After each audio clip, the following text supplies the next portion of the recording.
I am so excited to start off this roundtable. This is NTEC's 11th roundtable of the year and final one for 2020. Have a beer with an engineer. What I tell my 21-year-old self. So I always start by introducing our panel.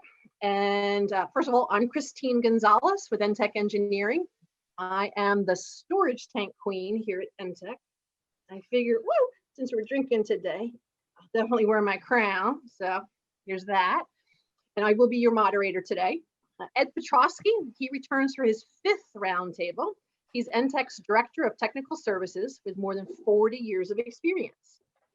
Cassaman, I think this is also your 5th roundtable. Have you kept track? Do you have any idea? Yeah, I think so. Okay. Yeah. So, and he's also been with NTEC for 5 years as a senior project manager, but he's been in the industry since 1969. Danny Smith is NTEC's Manager of Design of the Municipal Group, and he's been at this since 1974.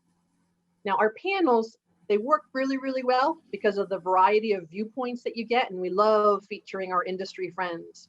So we've got Carol Paul. She's the Authority Manager at the Greenville Municipal Water Authority, and she's been in the industry for more than 30 years. She has a wide variety of experience, but she says it was teaching high school science that most prepared her for management. And I'm sure you can understand that. Eric Tissue, he's a principal at KLH Engineers in Pittsburgh, and he's been in the industry for 34 years, all but 9 months of it with KLH. And finally, Joe Thurwanger, he'll be tuning in just a little bit. Many of you guys know Joe T. He's with with Aqua Pennsylvania. He's the VP of Planning and Engineering and has been in the industry for 41 years. So audience, we always like to hear from you when we get started so we get a sense of who you guys are. And today, what I'd like to do is kind of throw a poll up there. And it will give us a sense of what age range are you guys in? And what this will help us do is know, is it a lot of young people where we can share wisdom and ways to enjoy your job better, to succeed better? Or is it a bunch of older people where you just want to hear stories or maybe share your own stories? So we weren't sure who this would really appeal to, but I'm hoping we get all age ranges. And you'll see if you're under 21, I'm sorry, if you're under 21, you're getting close. Just wait a little while. You can enjoy one too. I'll learn something. Exactly. Okay, so I'm going to end the polling. And let's see what we've got as far as the results go. So it looks like most are 40 to 60 years old. Like me, they remember back in the day when we didn't have cell phones. And then good, we've got a big number there also, 21 to 40 years. So excellent. Thank you very much for sharing that with us. Appreciate it. And panel, what I'd like to do is kick it off with what the whole, the name of this webinar is. What would I tell my 21-year-old self? So Ed, I'll start with you. Ed, you've been in this a long, long time. You could go back in time or no, well, however it would work. But if you could talk to yourself back when you were a young engineer just getting into this industry, well, what would you tell yourself? Well, I used to talk to myself a lot when I was a young engineer, standing knee deep in a pile of crap. What did I get myself into? But, I've been thinking about this a lot. And I think one of the things that I've seen over the years, and I think I learned the lesson as an extremely young engineer, is, have a little bit of humility, not an arrogance. Don't think because you went to school and you got your degree, I know engineering, because you probably don't. And have a little humility when you talk to people, and don't be, yeah, I know all of that. Because if you tell everybody you know all of that, then no one's going to teach you anything else. And I got 46 years in the game, and I still learn stuff. Maybe not every day, but every week. I think I'm going to bore you with a little short story. And this is why I learned this early. I was doing a project for a company called Mine Safety Appliances, doing a chemical wastewater treatment facility. It wasn't sewage. It was nasty kind of stuff. And we had this thing that I had worked on to design to feed powdered activated carbon. And anybody who's ever dealt with it knows how it's all fluffy and gets all over the place. And we were doing startup. And somebody says, ooh, the vice president's coming down to see what's going on. And then this is true. The vice president shows up, and I'm a young engineer, and I'm a little nervous. And the damn thing starts adding the carbon, and the carbon starts spilling out of the top and onto the floor, and it's just going everywhere. And I'm like, oh, shit. And this vice president looks at me a little deadpan, not sarcastically, but he looks at me with this look, and he said, is it supposed to work like that? Now, I couldn't say yes, because this guy knew, well, anybody saw it, knew it wasn't supposed to work like that. And no was kind of obvious. and I said, what do I say to this guy? And I said something that has worked well for me over the years. No, it's not supposed to work like that, but I will find out by tomorrow morning and get back to you. So don't think you know everything, because I know some people who would have said, well, it's the contractor's fault. I designed it the right way. Or it's the supplier's fault. He didn't read the spec.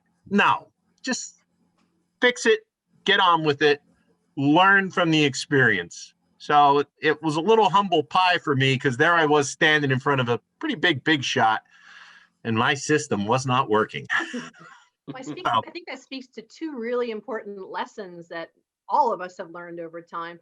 One, admit when you don't know, but follow it up with I'll find out.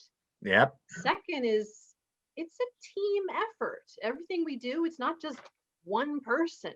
If you can get the contractors working with you and the owner and like everyone working together as a team, Ed, wouldn't you say you always end up with a better solution that way? Well, I've been around a long time. I know a lot of stuff. I don't need any of these other young kids, okay?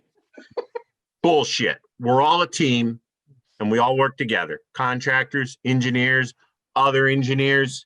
And I think that's one of our great talents at NTech, because we bring a team together. Yeah. And that's how you get the best solutions. Yeah. Danny Smith. I always love listening to you talking to the young engineers at NTech. For years, I was right around the corner and I could listen in, and I was always jealous of them and the wisdom you were sharing with our young engineers. Danny, what would you tell your 21-year-old self? When I first heard the topic, I said to myself, oh, good, this sounds touchy-feely. And I thought about it for a minute and I went, okay, take a breath.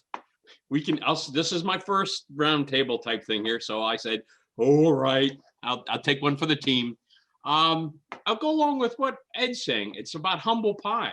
I started in the business late 1974, working for a company called Gilbert Associates, a larger engineering firm, 3,000 employees in Reading and another 2,000 out in Jackson, Michigan, primarily the power field, but they had all disciplines, industrial, power, nuclear. Nuclear was the big deal.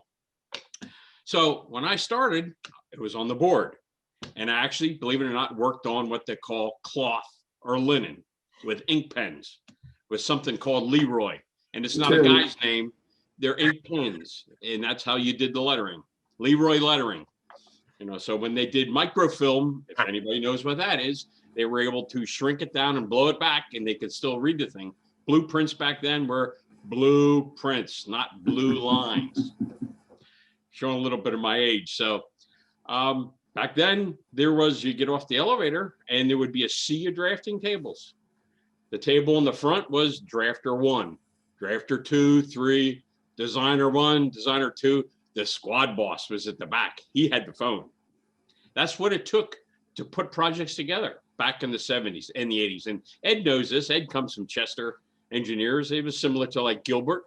It was a hierarchy. It was a good place to work. And the guys with the gray hair, the rule is listen more, talk less. 80-20. maybe, or maybe 90-10. To this day, now there's a lot of people who make a comment to me. They see the drawings and they see the check done, and I put my last name down there, Smith. That's because one of those gray-haired guys, when I was a youngster that I thought I knew everything, he came up and he criticized my drawing and design and said, I know what DS stands for, dumb shit. So as of like 75, since going forward, it all says is Smith. Lessons learned. We all kind of learned the hard way, but he was right. And like when I came to NTEC in '87, that was a young company. It was growing. I was employee number 8 or 10 on there with the founder of the company. And obviously we're at where we are now, great bunch of people. And as new engineers come involved, I'd have internal dialogue and we talk about drafting and designers. And there's some of the younger crowd go, they're all the same. No, excuse me. There's a big difference between a drafter and a designer. Maybe we don't need the hierarchy of way back when with drafter 1, 2, 3, 4, designer 1, 2, 3, 4. But there's clearly a difference between a talented designer or design engineer versus a drafter. Drafter coming in right out of the tech schools, they pick up the red marks and they learn by mentoring and looking over shoulders and coaching and et cetera. Excellent. Well, do you know what? We've got a question from the audience. So this is from Tom Roberts. Tom actually got me into the water industry. He hired me when I was a co-op back in 1990 to work for Philly Suburban Water, now Aqua PA. Tom, I think he's down in North Carolina right now, but he asked, is NTEC providing the beer or do I have to provide my own? Tom, terribly sorry. I should have made that very clear in the invitation. So yeah, this time it's on you. Come back again and I'll make sure you get a beer. So once again, audience, we're encouraging questions from you guys. Back into the wisdom here on the panel. And Carol, why don't you tell us, if you could go back to your younger self, what would you tell your 21-year-old self? Well, I'd agree a lot with Danny and Ed. They're very philosophical, and I'm more to the point. I'd say, shut your mouth and go to work. Pretty straightforward, but I also believe that while you're shutting your mouth, you should be listening. Because was tough. I want to tell you, I've known her for quite a few years. You don't. Oh boy, you don't want to be on the wrong side of her. It's just okay. Enough. All right. Well, it's true. Shut your mouth, go to work, and listen. You know, like Ed says, a lot of people think they know everything. Starting out, you don't know anything. And so you need to listen. And unlike, we'll say, Ed, who figured he knew everything as an engineer, a young engineer, starting out as a chemist, I really didn't have that confidence. And so I was, I was not that way. But I would say, be cautious, but not afraid. So I would stand back initially and let other people do things. And now I realize that I don't want to say nobody knows anything, but everybody's willing to work together and just jump in, ask for help as a team, because people who have more experience love to share their wisdom. And if you ask somebody, they are more than happy to help you. And I wish I would have asked more people and been, again, a little more aggressive in trying new things. So you'd say that might be a bit of a regret that you didn't push yourself more to, volunteer for things and get more involved? Yeah, or just try to move up in an organization, that kind of thing. So I'd say be cautious, but don't be afraid. Give it a shot. Yeah. Mike Sassaman, how about you? What do you think you'd tell your younger self? Back when I was 21, I think one of the biggest things that struck me through my whole career was the guy that I worked for before me that got me into all this. His name was Lou Ritter. Some people might have heard of him over the years. But he encouraged me to get involved with the trade associations, with the Eastern Pennsylvania Water Pollution Control Operators Association, later with the PWEA. I went through the chairs of all of those. I sat on all the committees, and I got to meet so many people and got to know so many people. and learned so much from all of that. And then all of the things that I learned through my working career, Lou always encouraged me to do as he did before me, was get into teaching. And we taught the DEP operator courses for wastewater operators. And at this time now, I still am one of the teachers at the Reading Area Community College for the wastewater operator program. So what you learn through what they call today networking, and all of the things that you know, and you meet all these people, and all the vendors and all the things that go along with that, and then passing that along to the younger people and getting so much enjoyment of seeing these younger people get licensed operators and then work with clients of mine or people that you know or meet places. That's been the biggest thing. I encourage any young person, get involved and do it. Excellent. Eric, what about you? Go back in time. What would you tell your 21-year-old self? I'm going to be a little bit different. What I would probably tell myself is to be flexible and to be prepared to maybe go in a different direction that you may have thought your plans might have taken you, because I was not expecting to be in the engineering field. Believe it or not, when I was in college, I was a geology major and I got a master's in geology with the expectation I was going to go to work for an oil company and follow in my brother's footsteps. And when I graduated from grad school, the oil companies weren't hiring anybody at that time. So I had to find a different field. And I happened into engineering quite by accident in a way. And I ended up actually doing part-time surveying for KLH engineers. And was a friend of Leon Langford, who Ed knows from his Chester days.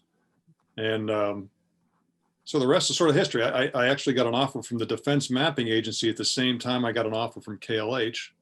So I was either going to work for KLH or go work for the government, and might have been on a deserted island somewhere manning a radar station for all I know if I'd have taken that job. But so yeah, so I was taken in a different direction, and you know, as I look back, I wouldn't have changed a thing.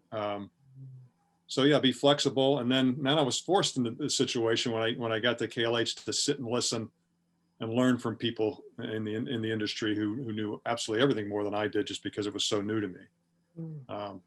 So yeah, a little bit different direction for me coming into this field.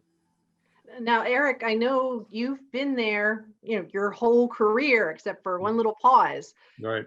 So maybe you're not the best person to answer this, but like I always wonder, is it better to stay at one place and move up through the ranks over time, or is it better to get experience at different places? And speaking as someone who's been there for so many years, how would you respond? Well, I think for me, I would respond that being here as long as I have allowed me to wear very many hats for the company. So when I came in, as I said, I started a part-time surveyor, and when I was brought on full-time, I started surveying and some inspection. And then I moved up to do some design, and then got further into design. Eventually went and got my EIT and my PE, because I did not have those when I started here.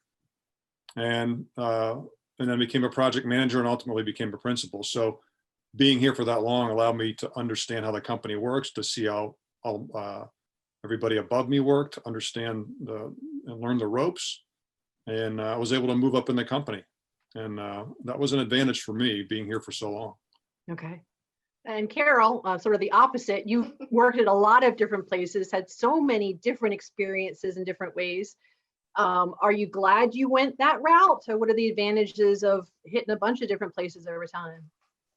I don't regret anything I've done. And I think it all goes together to make the whole package.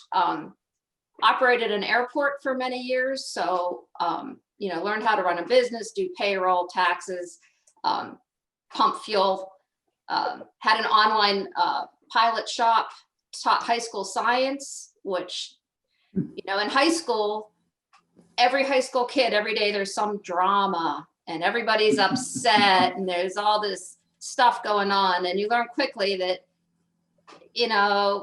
wind your watch, this will pass. You don't get sucked into all the excitement of the moment. So it makes you a very patient person.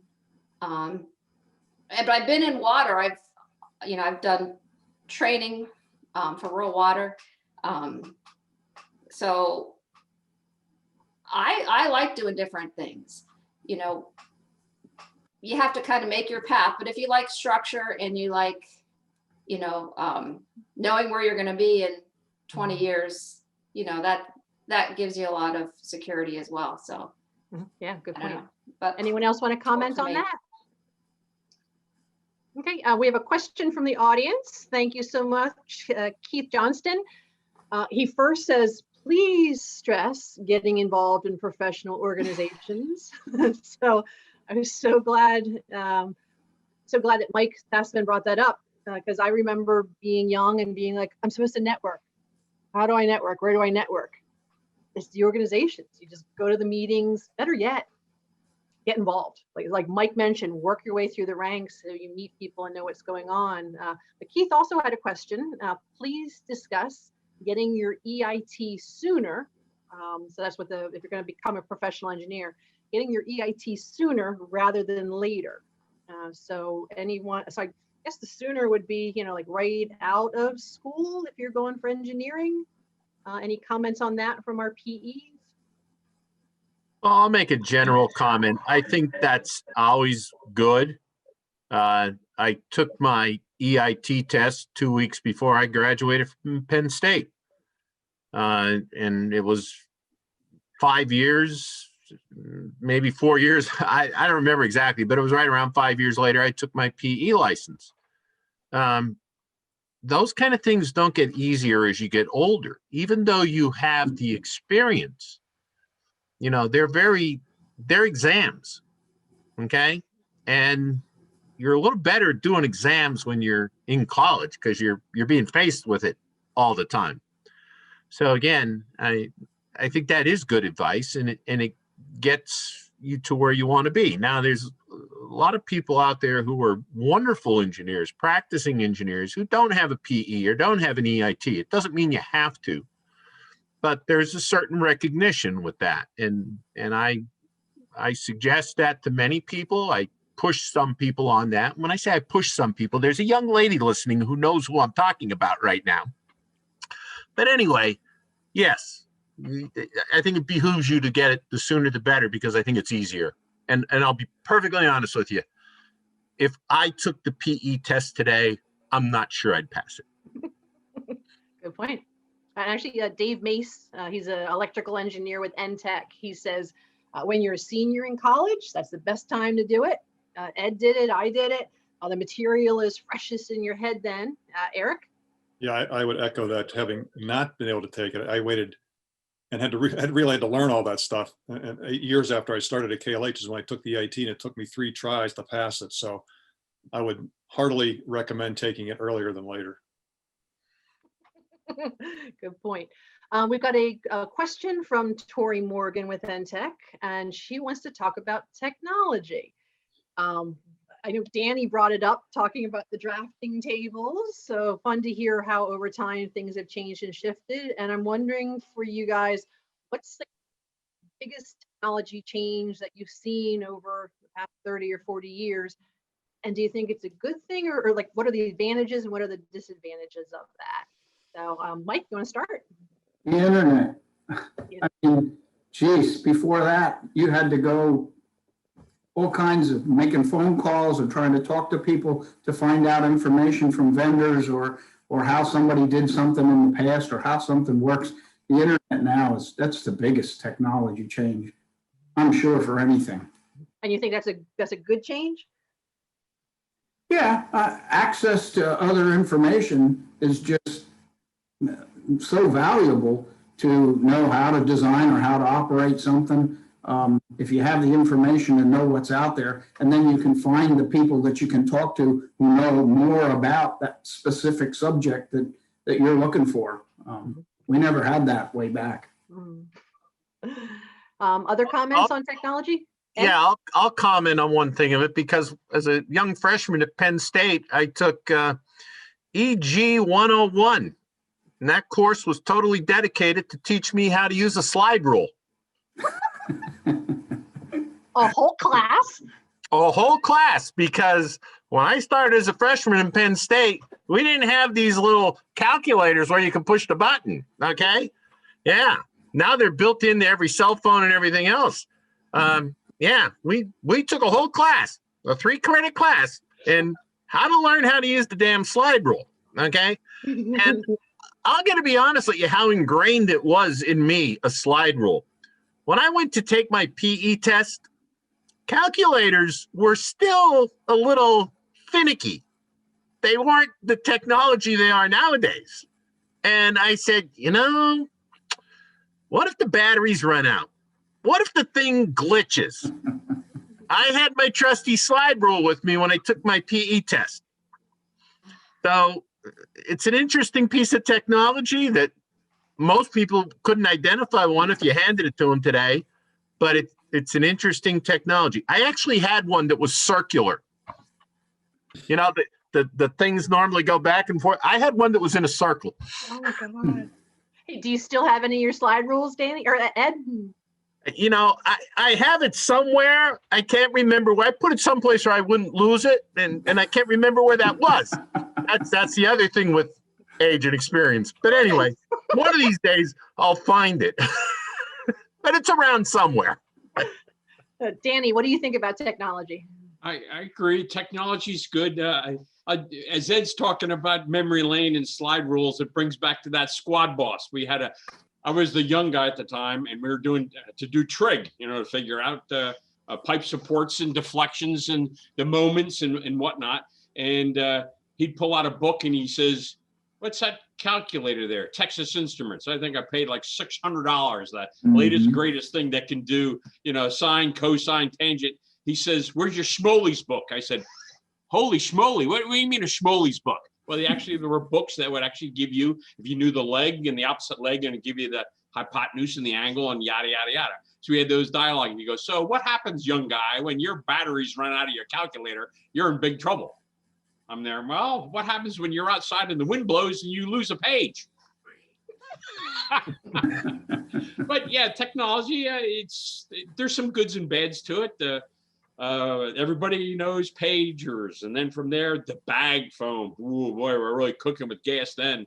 Fax machines, cell phones, the flip phones like NCIS Gibbs has, and now we got all this baloney in here, which has more power than what they had on the Apollo capsule. I mean, yeah, we've come a long way, haven't we? Yeah.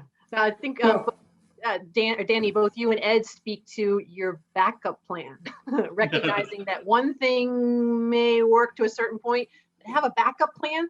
For example, I've got 2 laptops. In case for some reason one crashes, I have another one ready to go so I can do these roundtables. So it's always thinking, what's your plan B and plan C? Mike, did you have a comment on technology?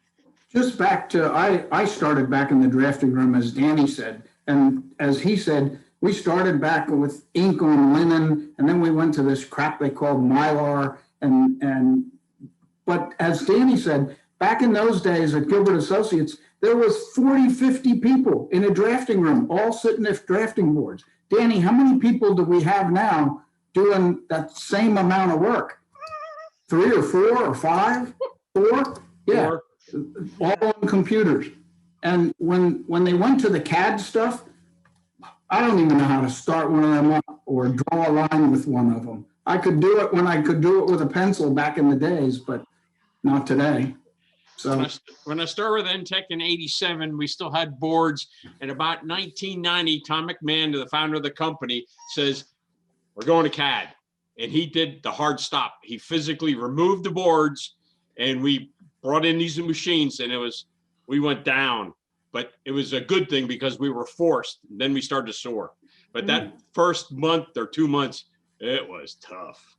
that's a big technology change. Yes. Yeah, but actually it speaks to like the right way to do it. You've got to have management willing to cut it off and realize, okay, this is going to be really, really hard. That's a hard decision. Carol. So one of the things water and wastewater utilities have to do now is disaster planning, when everything goes wrong. So I propose that we do a class on how to use a slide rule, and maybe Ed could teach it for continuing education credits. And that way, when we lose our power, we could still function. I wonder You're right, if 'cause people if would we- come to it for the knowledge or just to get a good laugh. Yes. But Ed, do you still know how to use your slide rule? Well, I'll be the first to admit I haven't used it for years, but I will venture to say it's a little like riding a bike. Okay. Mhm. But there was one little aspect to a slide rule that a lot of people, looking back at that technology, don't realize. When you use the slide rule, you had to do the math in your head because the slide rule gave you the number. You would do all your divides, splice, square roots, and you can keep doing all these things in a row, tangents, just like on a calculator now. And you would come to your final answer and you would get 4295. Now, was that 4.295, 42.95, 429.5? Because it doesn't have a decimal on a slide rule. Oh, So no. the whole time you're doing it, you got to do the math in your head. Wow. So I want to tell you, up until the time I got a calculator, people would say to me, what's the answer to that? And I would look at it and like in 3 seconds, I would give them the answer and they would go, how do you do that? Because that was how you worked the slide rule. You had to do the math in your head so you knew where to put the damn decimal. Once calculators came around, don't even ask me 2 + 2 anymore. I can't do it. I need a calculator. Any other comments on the technology question? Well, today with everybody, the younger generation using these calculators, what's their backup plan if it doesn't work? I don't think they have one. Yeah. No, it's a very good question. And just sort of having a sense of what should the right answer be. Should it be around 2 or 3 or 2 million? So then when you get an answer, you're like, oh, this doesn't make sense. So some logic there as well. Eric? Oh, just one more comment on the technology. The other thing that's sort of revolutionized things is GPS and GIS and There you go. how important that's become in our business. And it's really the wave of the future now, that everything we do is going to be associated with that. Yeah, excellent. We got a few more comments and questions from our audience. So Tim Boyd out there, back to taking that EIT exam. He said he didn't take it senior year at Penn State, but took it 4 years later after going into the Marines, and he really wishes he took it earlier. So it sounds like that's some excellent advice for any of the youngsters out there. Mark Ray from NTech comments, when fax machines were still new and we couldn't figure out how we ever got anything done prior to that. So sort of fun to watch technology over time and realize like, what's it going to be like in 10 years? Part of me can't even conceive of that.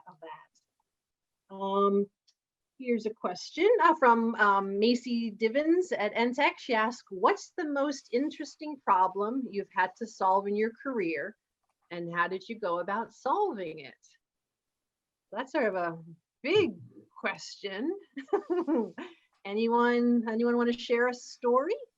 Toughest project? And maybe it's not even a project, maybe it's just working with people, a difficult person you had to work with.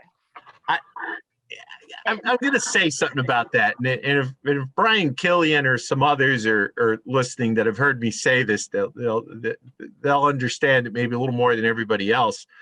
But I first said it to Brian Killian once. I said, we were working on a big project. And I said, what's the hardest part of this project? And he started talking about how we had to calculate for varying flow rates in the pump station and, how we had different pumps and the controls. And I go, get the hell out of here. I said, I could have had a junior in college do that. And he looked at me and I go, come on, what's the hardest part?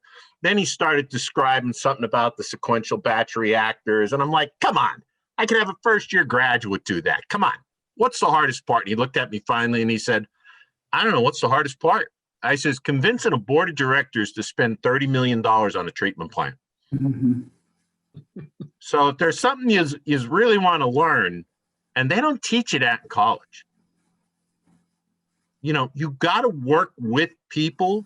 You've got to show people that you have a knowledge. You've got to have people trust in your advice, and that don't come right away. And how to do that doesn't come right away. that's really, to me, the hardest part of engineering, working with people and making them understand sometimes what their needs are, and their needs may cost millions of dollars. Mhm. Anyone else with an interesting story like that? Yeah, Mike? One of the ones I remember is being at a conference, and this always stuck with me. The speaker was up there on the stage and he asked somebody to come up, and he said to him, put your hand up like this. And the other guy put his hand up like this, and he started going like this. And they're pushing back and forth. And the speaker said, why are you pushing? He said, because you're pushing. And that was the whole thing he was trying to talk about. If you push somebody, they're going to push back. And that always stuck with me. And I try to remember that when you think about it with working with people. That's a great example, Mike. That is. That is. Any other comments? Here's another question from our audience. This is coming from Dale Miller. He's been on several of our panels. Love having him involved.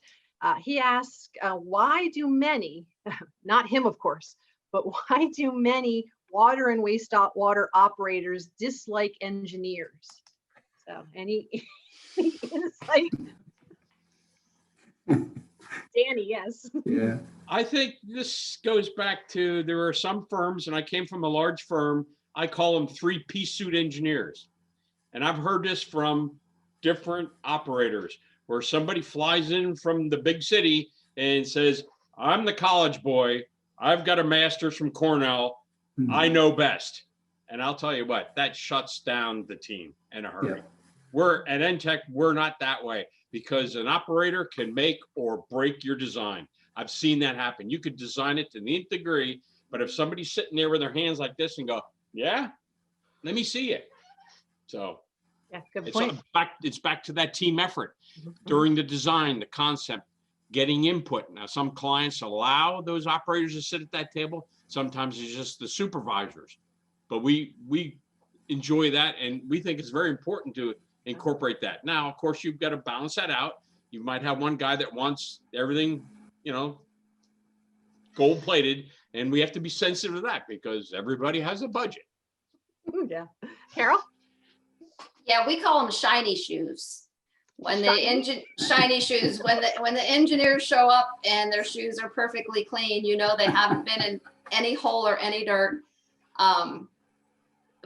But a lot of engineers don't have practical experiences. They've never worked in plants, and they just, again, walk in and tell you what you need. That's the one thing I'll say about our engineer. Shout out to Rob from NTech. The very first day he was there, he climbed in a pit for 45 minutes underneath our water storage tanks. And I went, you know what? Someone who's willing to get dirty, that's what we need. And then again, we call them shiny shoes. If they have shiny shoes and they walk through and plant and try to tell us what we need, we're like, yeah, thanks for coming. And that's actually excellent advice for younger people. Get out. Get do out of some the work. office. Did you say that, Carol? Do some real work. Yeah. Make something work. Yeah. Mike Sassman? I've always been on the role of that in-between person because I'm an operator, I'm a licensed operator, but I'm not an engineer. And I've always been a client contact with clients.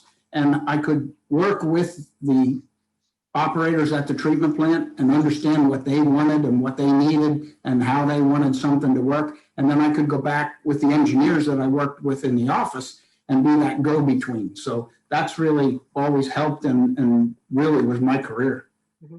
Excellent. Any other comments on that? Yeah. Yes, Well, Ed? Eric, no, go ahead, Eric.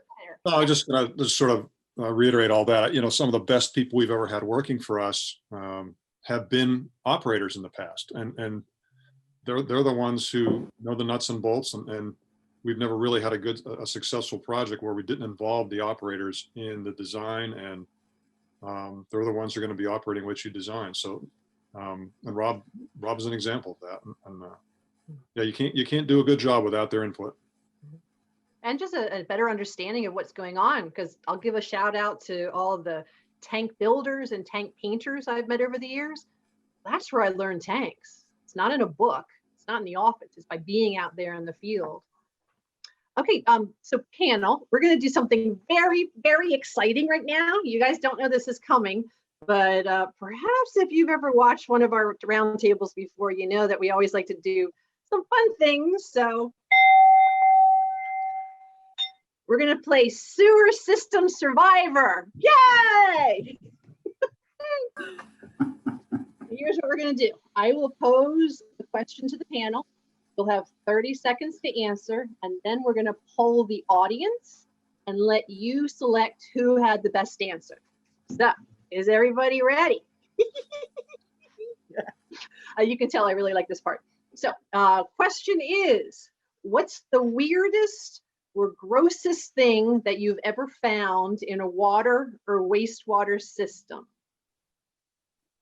And Mike Sassman, I'll start with you. What's the weirdest or grossest thing you've ever found in a water or wastewater system? I remember being out with lots of televising contractors where I'd sit in the truck and oversee what they're doing. And I remember one time, I even have a picture of it somewhere, where we were going down through a sewer line and there was a rat that was up in a lateral. And the camera operator would turn the lights up or down, and that rat would look out of the opening and he'd go back, and he'd look back out of the opening and he'd go back. And we didn't have video then, but you got a picture of it from the TV camera, and that was pretty weird, pretty cool. Carol, how about you? What's the weirdest or grossest thing you've ever found out there? The weirdest thing, some bright green water, like almost a fluorescent green, that was actually, it looked very eerie. It was corrosion from a water softener that was basically leaching out the lead and the copper. It was a very strange color. But you know, I'm in drinking water, so I really don't want to see anything weird. But that's sort of yucky if it's in drinking water. Does that mean that would have been going into people's homes that way? No, it was an individual home. Okay. So it was a system building issue. Okay, interesting. Ed, how about you? What's the weirdest or grossest thing you found? Well, I've had lots of weird ones, but if you want to see gross, worms crawling out of a very ripe digester. How big were they? What were they like? Oh, like little earthworms you'd find in your yard. You can't believe the stuff that's growing in there. Was that supposed to be happening? Not really, but it was old. It was ripe. Do you want more details? No, just trying to get a picture. Eric, how about you? What's the weirdest or grossest thing you found in a water or wastewater system?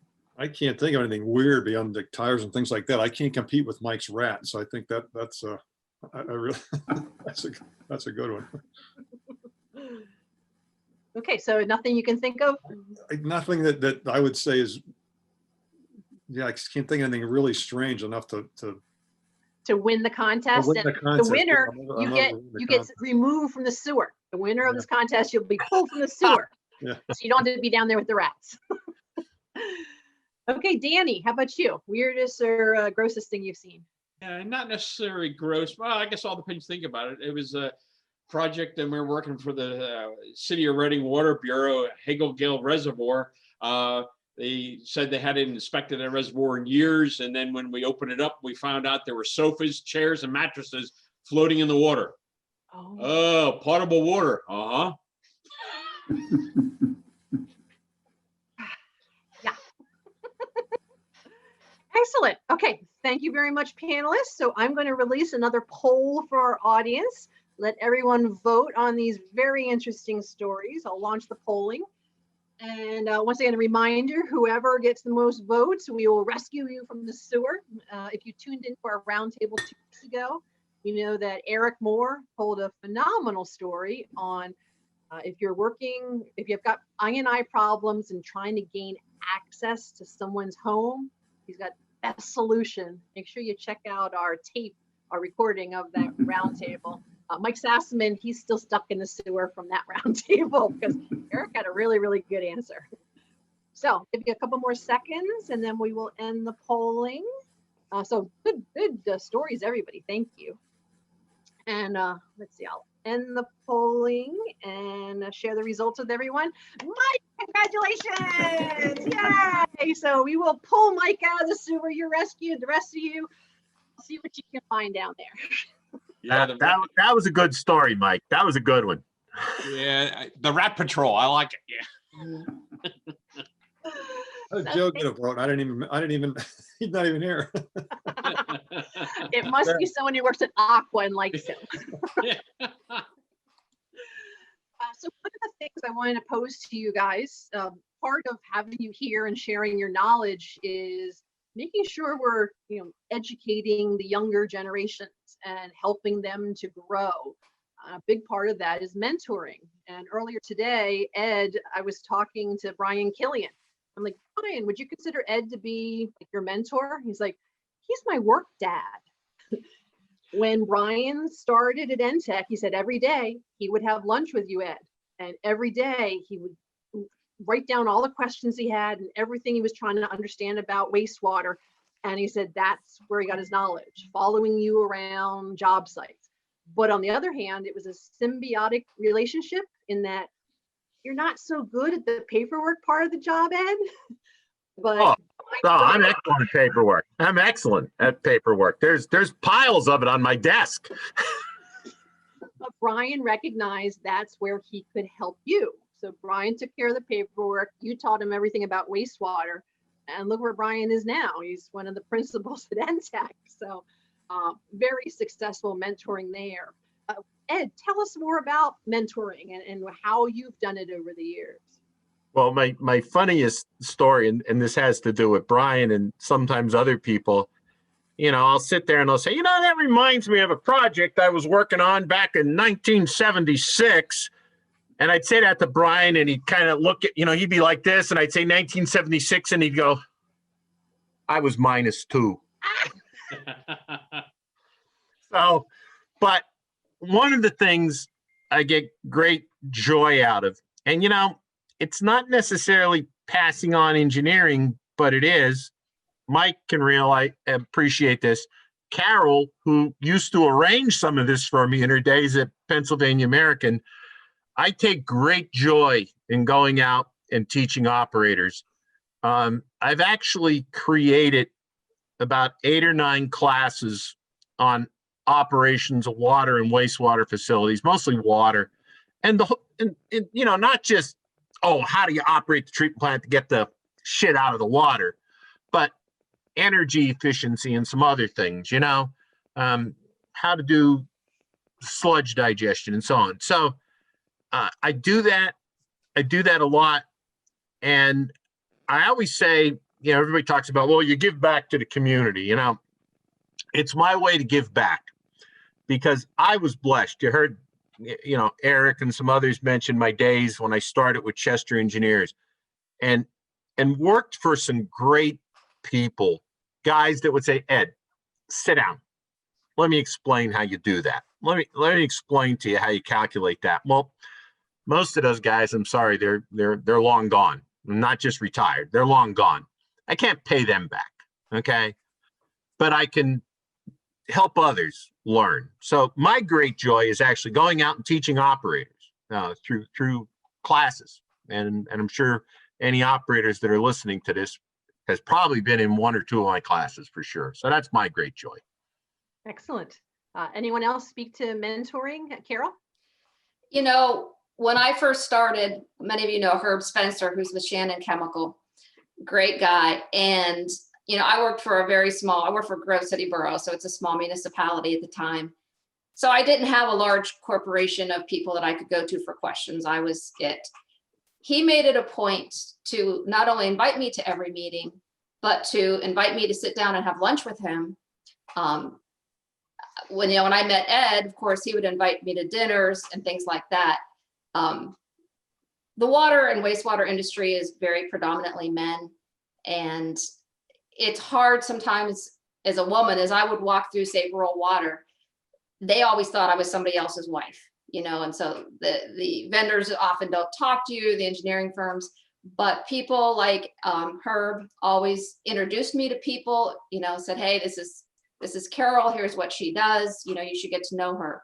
So I think the older folks need to take someone under their wings, walk them around, introduce them, take them to lunch, because that's how you really meet people, is at a lot of the social events. Yeah. Anyone else speak to mentoring? Mike?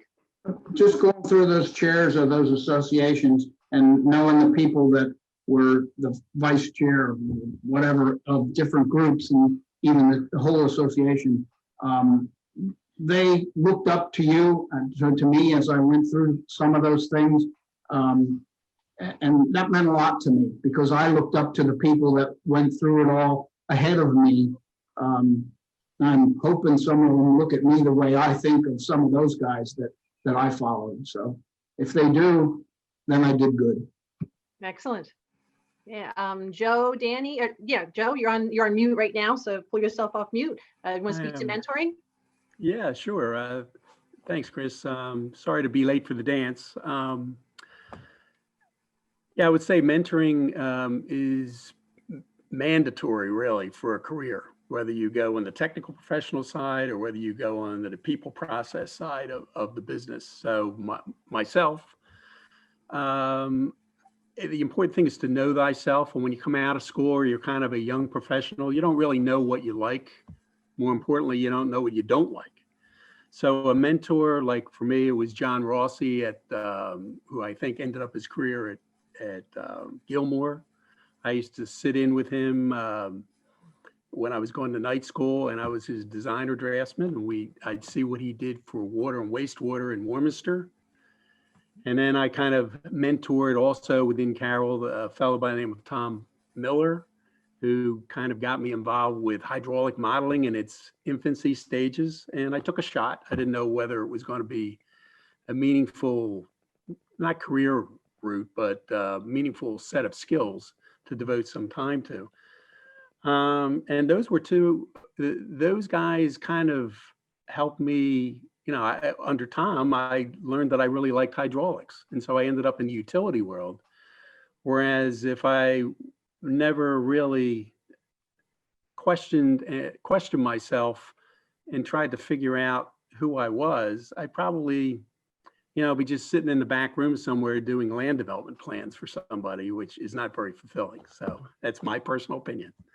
Yeah. Now I'm curious, like I feel like over the years, I've never had a mentor. I would have loved to have one. So I often wondered, did I miss something? So if you're a young person in your 20s, say you're getting involved in organizations and trying to learn, how do you get a mentor? I sometimes wondered, do you just ask somebody? Like, how does that work? Any suggestions, any advice? I think it's just relationships, who gets along with who's willing to be a mentor. Okay. Some guys are, don't bother me, kid.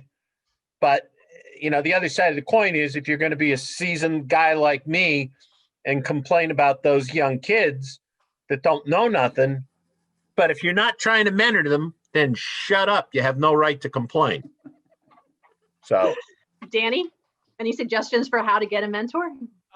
Yeah, I've had some good mentoring relationships with people at Intech, and probably what sticks to my mind are individuals who come in early and stay late.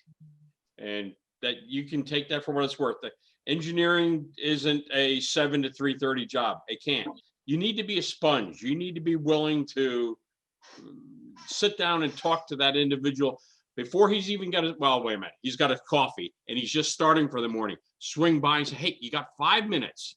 I've got a situation. That you sit down, spend 20 minutes with an individual. We research a problem. I'd give them a catalog cut. I'd tell them where to go. They'd go off on their day. Similar at 4 o'clock when the office starts to get quieter, somebody would come over and say, hey, can you help me out with this? I've got an issue. I got a problem. I know others have come to me and said, you know what? I really appreciate you spending the time with me on that. Mm-hmm.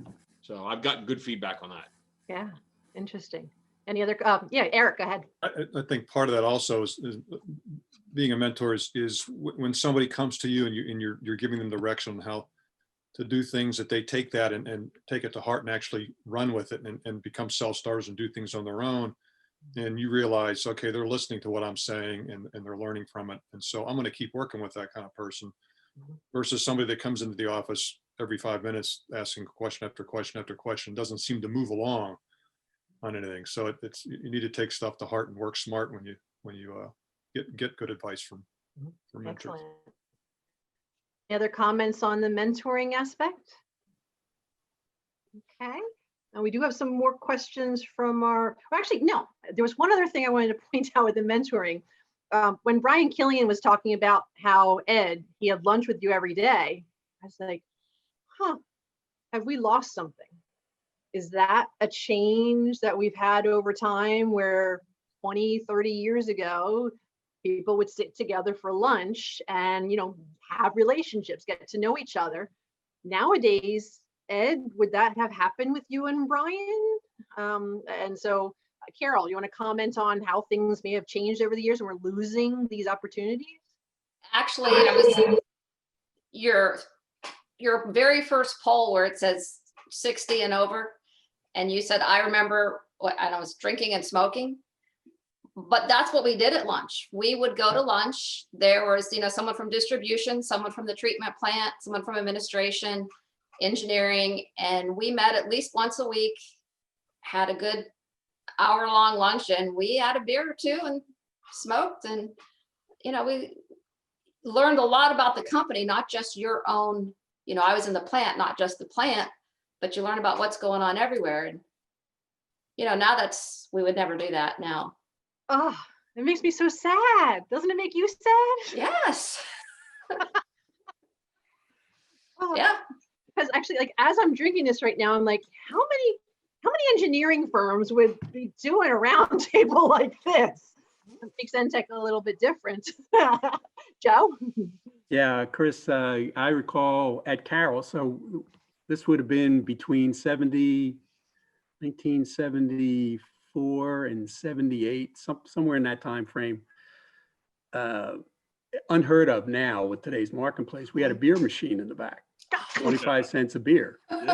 And it was very acceptable that people would go back anytime after 12 and, you know, drop a couple quarters in over the course of an afternoon to get something done, especially Friday afternoon. But I mean, Yeah. the beer, and when I had first started with Carol, one of my jobs was to go pick up cases of beer and load the machine up at the beginning of the week. So Yeah. I guess I was a low man on the totem pole, but so much has changed since those days. We're a lot more fragmented.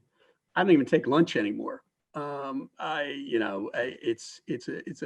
For me, it's very different from my first 10, maybe 20 years of working, where I had it was a different cultural acceptance. Everything was different.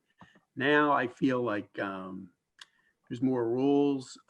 You gotta watch yourself a little more. You gotta be a little more cognizant of diversity. You've got to be cognizant of age. You know, a lot of things. You know, as you get older, it's harder because you're set in your ways to a certain extent by the previous 30 years that set you up. Mm-hmm. Yeah, good point. Any other yeah, Mike. Just a quick one. I remember some of those days too, especially with clients. You would meet with a municipal client, you'd take them to lunch, and they'd want to drink beer. And I quickly learned, don't try to keep up with them because they're good at this. And if I tried to keep up, it wasn't going to work. And a lot of times you'd go to an authority meeting, and after the authority meeting, they would adjourn. A lot of them were in a fire hall or whatever. They'd adjourn to the tavern down the road, and the engineer was expected to pick up the tab, at least for a little while, on those beers and stuff. And again, don't try to keep up because I couldn't do it. Yeah. That was the way it was. Yeah. Well, it speaks to just that socializing, how important it is. And we have to, you know, search for ways to do it. Whether you're at a conference and after a talk, hang out at the bar, meet people there, talk to them there.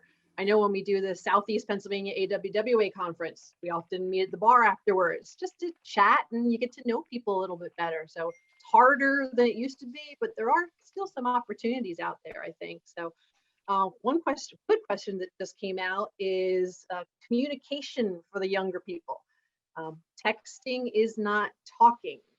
So what do you guys have any advice for the younger people on how to communicate better and perhaps not always be emailing or texting? Anyone advice on that? Joe?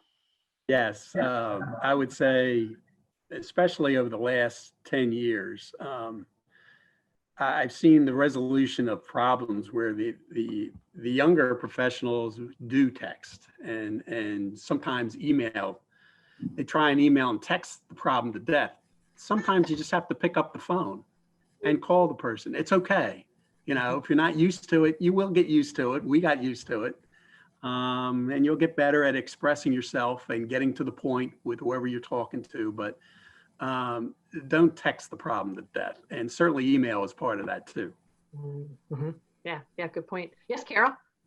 I would say anytime there's potential conflict, you don't text it, you make the phone call. I mean, things are just more easily resolved because people are nicer to each other when they're talking to them in person. You don't have that anonymity. And so my advice is talk. Well, and texts don't have tone. There's no tone or sense of feeling there. On the phone, you can convey a little, you definitely convey more of that, and maybe even in person if possible, or, you know, I'm not sure how doing something like this, doing a Zoom meeting would go, but yeah, definitely when you can have that dialogue, as Carol pointed out, so valuable. Someone else had a comment. I forget who was it. Mike? Yeah, go ahead. Well, on that texting and phone call thing, there was a little story that I heard where a guy texted his next door neighbor and said to him, I can't take it anymore. This has been bothering me for months now. I've been using your wife for a couple times every week, and I just have to own up to it and admit it. And the guy read the text and he went next door, got his gun, and went next door. The guy answered the door and he shot him.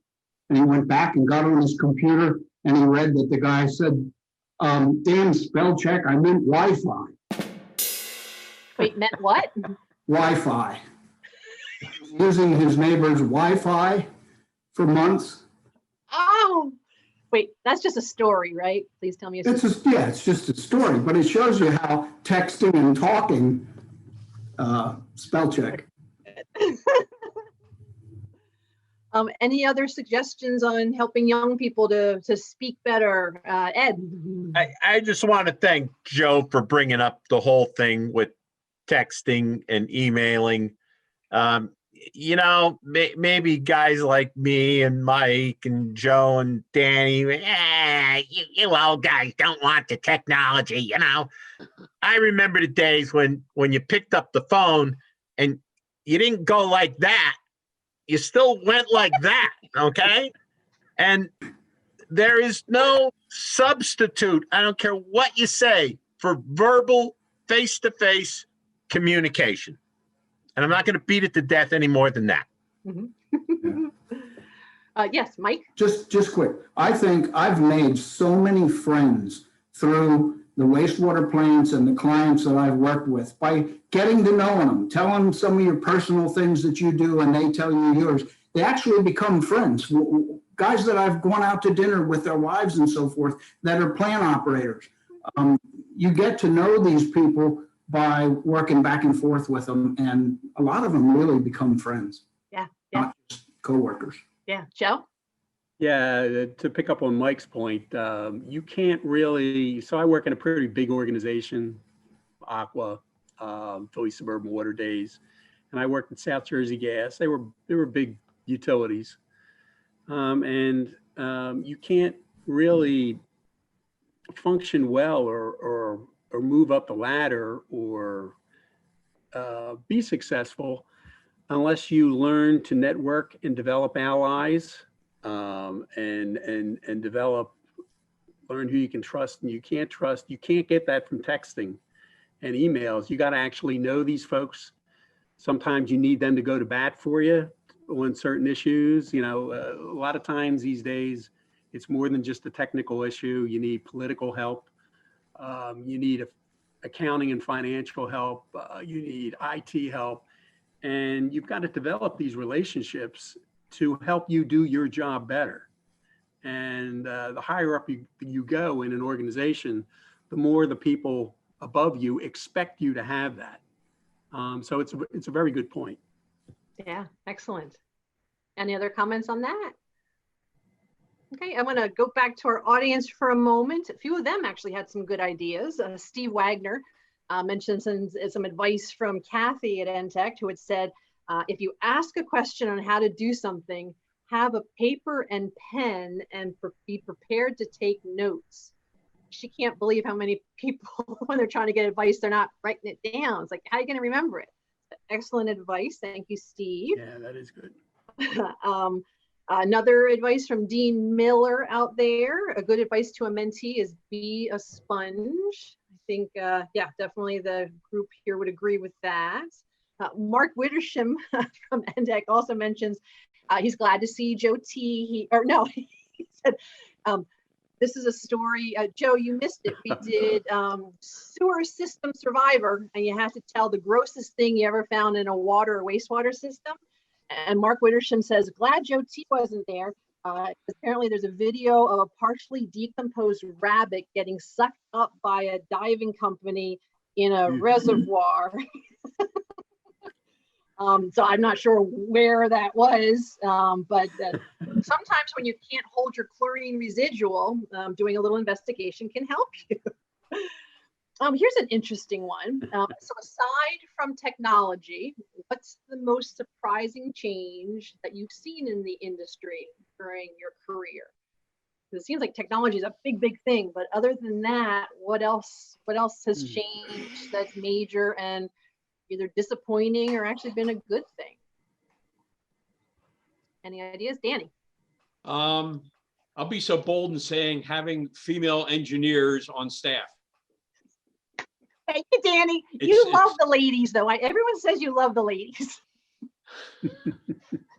Maybe I've come because I've got 2 daughters myself, and I have 2 granddaughters. Maybe that's part of the thing.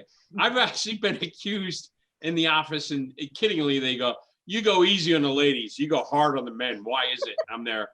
I didn't think I was doing that, but just be sensitive. But no, I welcome diversity, the ideas, the fresh enthusiasm. We have 2 or 3 that I won't mention names because they may be online here, but they're just dynamos. You give them a mission, they come over and ask once, maybe they'll clarify the second time, off like a shot. Come back and it's 95% done, and I'm going, oh, I love it. Yeah, that is a big, big change. Other changes that you guys have seen out there that's been surprising? Carol? Yeah, go ahead, Carol. It just goes along with technology. Fewer and fewer people working in the plants. We used to walk in a water plant and there were 12 people working, and now you only need 1 or 2. And so that, I think, cuts down on the opportunities to talk and learn and socialize. Yeah, good point. Joe? Just the pace of the workplace anymore. And that pace, I think sometimes can be unhealthy. You know, there's the whole life-work balance that a lot of companies, a lot of people talk the talk, but they don't walk the walk. And I'm kind of worried about all the workforce in our country, and probably the same elsewhere, that you're just going 100% from the time you get up to almost the time you go to bed. There's very little time for the employee to be a person, and I kind of worry about my own kids and how that's going to work out when they get to be a little older. Do you have any tips for how to do that, Joe, or have you just given up? Because like, you're always immersed in work, from what I see. You just have to be a survivor.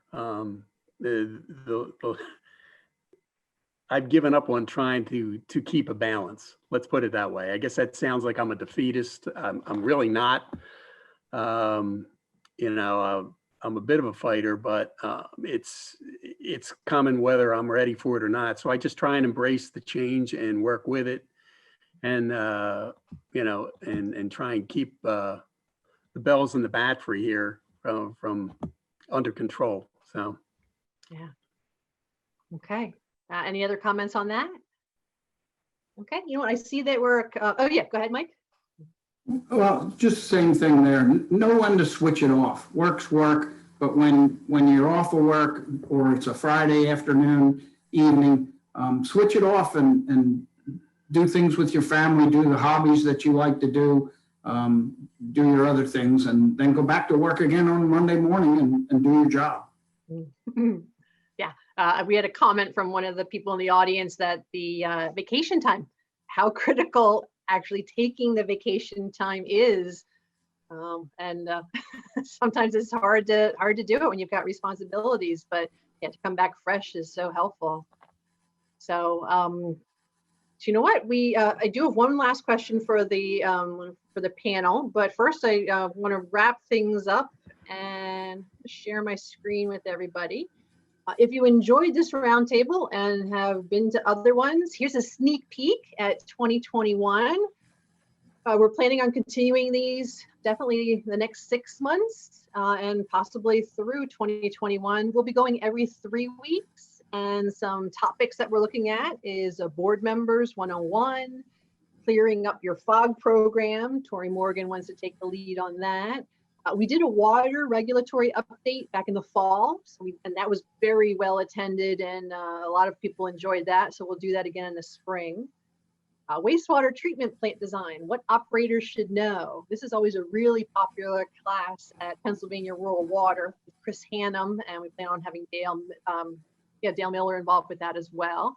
And then Carol and I were just talking about this one, Wonder Woman, Wonder Women, surviving and thriving in the water and wastewater industry. So I want to get a panel of all women. If anyone out there is interested in joining us and sharing your keys to success, we'd love to have you on the panel. If you're interested in signing up for any future roundtables or checking out videos, go to our website. That's ntecheng.com. On the main page, go to the bottom of it, and you'll see that roundtable recast there.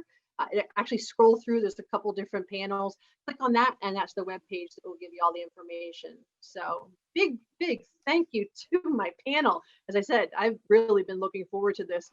There's a bunch of people at NTech stuck at a board meeting right now, and they are pissed. They wanted to be here watching this and learning from you guys. So big thank you to Ed Petrosky, to Danny Smith, to Mike Sassaman, with Aqua, Joe Thurwanger. Thanks for popping in and sharing some of your wisdom. Eric Tissue with KLH, thank you so much. So interesting hearing your stories. And Carol, I'm so excited I got you on a panel. So I take that as a Christmas present. So thank you for joining us. And anyone out there, if you're interested in the PDH certificates or the operator CEH, send me an email. There's my email address. And to wrap things up with my panel, what I'd love to hear is any final words of advice, or like, what's the most important thing you think of for young engineers, young operators? What's the most important thing that they should be doing? Carol? Smile and be happy. Nobody wants to work with somebody who's grumpy all the time. Have a good attitude. Very good. You nailed it. I like it. Other advice? Yes, Eric. The most important thing for me over the years is learning how to deal with people and meeting them where they are in life. And I found it to be more important even in the engineering background in most cases. And I was able to rise through the ranks more because of how I dealt with people than anything else.